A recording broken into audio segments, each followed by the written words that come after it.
ಖಂಡಿತ ಸರ್ಕಾರ ಮುಖ್ಯಮಂತ್ರಿಗಳು ನಮಗೆ ಭರವಸೆ ಕೊಟ್ಟಿದ್ದಾರೆ. ಸರ್ಕಾರಿ ಶಾಲೆಗಳ ಅಭಿವೃದ್ಧಿಗೆ ಅನುದಾನ ಕೊಡಕ್ಕೆ ಭರವಸೆ ಕೊಟ್ಟಿದ್ದಾರೆ. ಇದೆಲ್ಲ ಭರವಸೆ ನಮ್ಮ ಸರ್ಕಾರ ಈಡೇರಿಸುತ್ತೆ. 200 ಕೋಟಿಗೂ ಹೆಚ್ಚು ಅನುದಾನ ಇವತ್ತು ಮಾನ್ಯ ಮುಖ್ಯಮಂತ್ರಿಗಳು ಈ ಕ್ಷೇತ್ರಕ್ಕೆ ನನಗೆ ಕೊಟ್ಟಿದ್ದಾರೆ.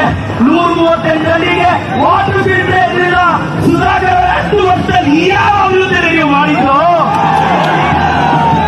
ಇವತ್ತು ನಿಮ್ ಜೊತೆ ಕಾಂಗ್ರೆಸ್ ಸರ್ಕಾರ ಇದೆ. ಸಿದ್ದರಾಮಯ್ಯ ಸಾಹೇಬರಿದ್ದಾರೆ. ನನ್ನ ಹತ್ರ ಅಹಿಂದ ಹುಡುಗರಿಗೆ ಸಿದ್ದರಾಮಯ್ಯ ಸಾಹೇಬರ ಫ್ಯೂಚರ್. ಜೈ ಕಾಂಗ್ರೆಸ್. ಈಗ ಎಲ್ಲ ಜನ ಕೇಳಿದ ಮಾನ್ಯ ಮುಖ್ಯಮಂತ್ರಿಗಳು ಎಸ್ಟಿ ರೋಡ್ ಆಗಲಿ, ಎಕ್ಸಿಡೆಂಟ್ ಆಗಲಿ, ಮೆಡಿಕಲ್ ಕಾಲೇಜ್ ಆಗಲಿ ಎಲ್ಲ ಕೊಟ್ಟಿದ್ರು ನಮ್ಮ ಸಿದ್ದರಾಮಯ್ಯ ಸಾಹೇಬ್ರೆ.